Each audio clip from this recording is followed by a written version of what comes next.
2024 ஆண்டு ஜனாதிபதி தேர்தலுக்கான வாக்களிப்பு இன்று காலை 7 மணிக்கு ஆரம்பமாகி மாலை 4 மணியுடன் உத்தியோகபூர்வமாக நிறைவடைந்துள்ளது.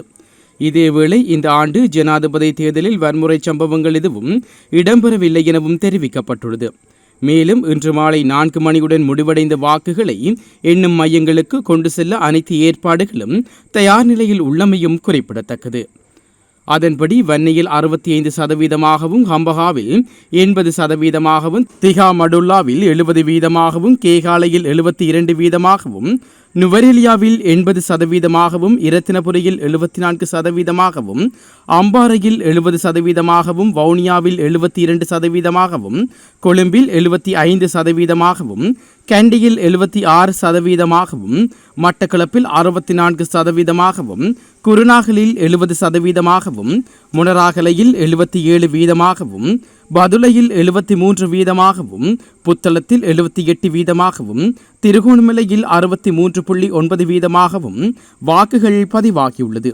இம்முறை நாடளாவிய ரீதியில் 13,421 வாக்களிப்பு நிலையங்களில் வாக்காளர் பட்டியலின்படி 1,71,40,354 பேர் இம்முறை வாக்களிக்க தகுதி பெற்றிருந்தமை குறிப்பிடத்தக்கது. ஜனாதிபதி தேர்தலில் தொகுதி வாரியான முடிவுகளை நள்ளிரவு 12 மணிக்கு முன்னதாக வெளியிட முடியும் என தேர்தல் ஆணையாளர் நாயகம் சமன் ஸ்ரீ ரத்நாயக்க தெரிவித்துள்ளார். இன்று இடம்பெற்ற விசேட ஊடக சந்திப்பின் போதே அவர் இவ்வாறு தெரிவித்துள்ளார். இதன்போது நாடளாவிய ரீதியில் உள்ள அனைத்து வாக்கு எண்ணி நிலையங்களிலும் இரவு 8 மணி முதல் 9 மணிக்குள் வாக்குகளை எண்ணும் நடவடிக்கை ஆரம்பிக்கப்படும் என தாம் எதிர்பார்ப்பதாகவும் தேர்தல்கள் ஆணையாளர் நாயகம் தெரிவித்துள்ளார். நாடளாவிய ரீதியில் உள்ள ஒவ்வொரு வாக்களிப்பு நிலையத்திலும் உள்ள வாக்குப்பட்டிகள் கிடைக்கப்பட்டதன் பின்னர் வாக்குகளை எண்ணும் பணிகள் ஆரம்பிக்கப்படும் என்று தேர்தல் ஆணையாளர் நாயகம் மேலும் தெரிவித்துள்ளார்.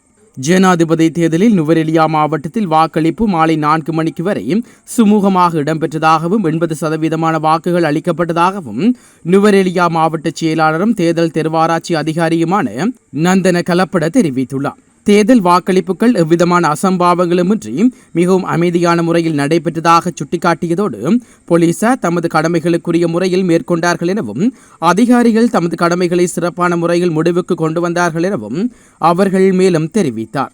இதேவேளை குறைந்தளவிலான வாக்குகள் இடம்பெற்ற மாவட்டமாக திருகோணமலை காணப்படுகின்றமை குறிப்பிடத்தக்கது. அங்கு 63.9% வாக்குப்பதிவு செய்துள்ளனர்.